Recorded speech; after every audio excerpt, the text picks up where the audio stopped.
We see warning signs every day. Stop signs, yield signs, deer crossing. These are put in place to keep us safe, but more importantly, all of the people around us. When these warning signs are ignored, people get hurt. As you saw today, the defendant, Taylor Durden, was presented with many warning signs. Alex Richards, the chapter president, was the first to confront Taylor about the safety of water jeopardy. She felt as though it could be dangerous and made him call the university. He never got any information from the office and assumed he had the power to do it anyway.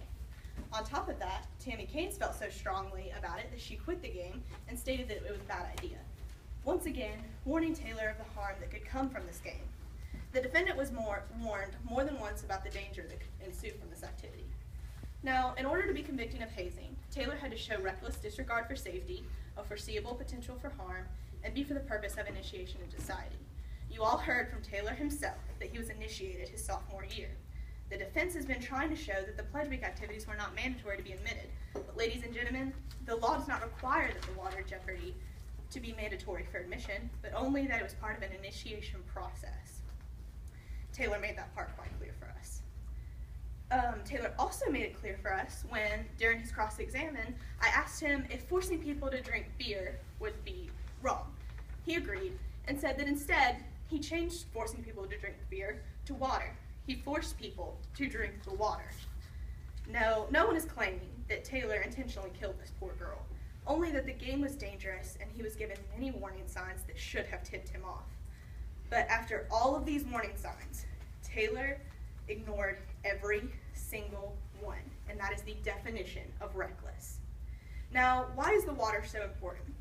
Think back to the testimony of Dr. Chesler and Dr. Paulson. While they may have disagreed about the exact cause of death, both testified that the cause of death linked directly to the water that the defendant admitted to forcing Jessica to drink, thus making the defendant, Taylor Durden, the cause of Jessica's death. His own pride caused him to have a reckless disregard for the safety of his own pledges that he claims to care so much about, specifically Miss Jessica Bateson. Now, if you will recall the child that stepped out in front of the car earlier today, if the driver had been driving the speed limit, he could have stopped and not injured the child. But because of his reckless behavior, someone else paid the price. Jessica Bateson is our child. She was directly affected by the careless acts of Taylor Durden and paid for them with her life. We ask that you hold Taylor accountable for what he has done and render a verdict in favor of the prosecution. All right. Defense, you ready to give your closing?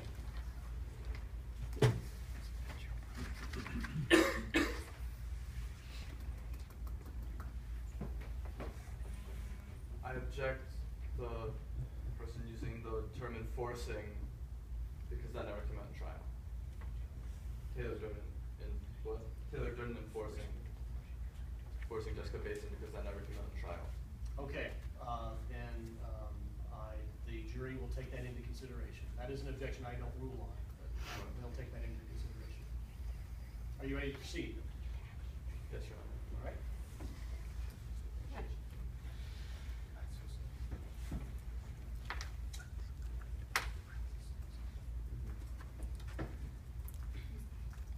We all make choices. As she said, there are warning signs in life, and those warning signs are sometimes ignored.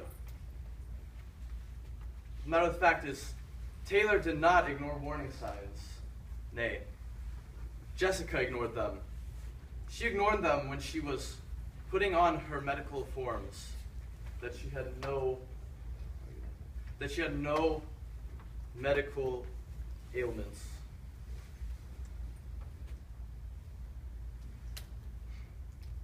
She ignored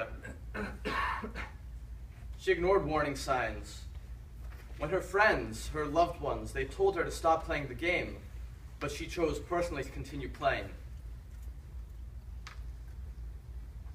Jury, the opposing counsel said that the witness, that Miss Bateson had 750 milliliters of water in her bladder. I'd like to inform you that that's less than 2 of those red Solo cups that I showed you earlier. This was not an enforcement that Taylor put on her, but it was her personal choice. Several people had already quit, and it was okay. Tammy Keynes quit. Miss Baker, she didn't even participate in the events, and she was still in the community.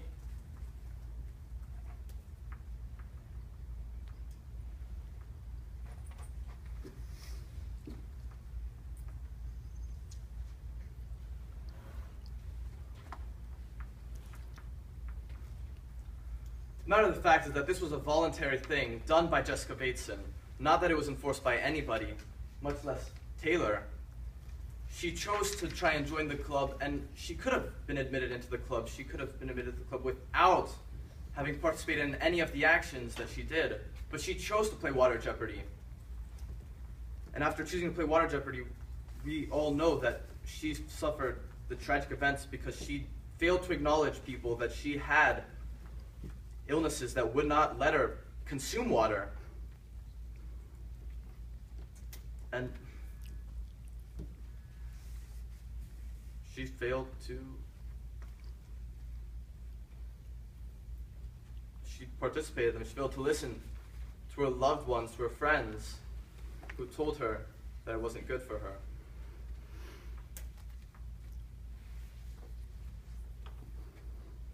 I'm done, Your Honor.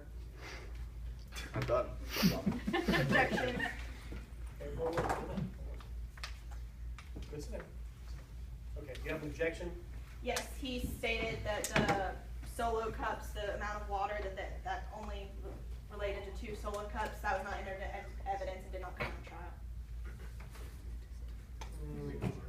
Well, the exhibit did get into evidence.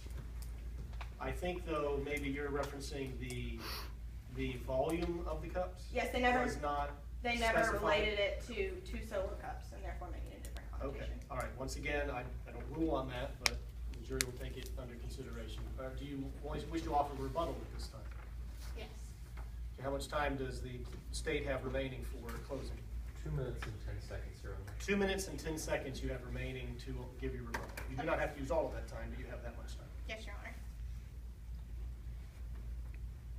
As I stated the first time, in Taylor Durden's cross-examination, we discussed if some societies use forcing people to drink beer as an initiation activity. Taylor agreed to this statement. Then I said, so instead of doing that, because the university would never allow you to force people to drink alcohol, you switched beer with water and forced them to drink this. Those are my exact words, and Taylor did agree to this statement. Also, their defense claimed that, yes, these activities were not mandatory for admittance, but as I stated, the law does not require them to be mandatory for admittance, but only initiation, to which Taylor did agree to, that he was initiated and that he was in charge of an initiation process. Okay. Well, that brings us to the end of the trial, and I believe it would be appropriate to give a round of applause for these students.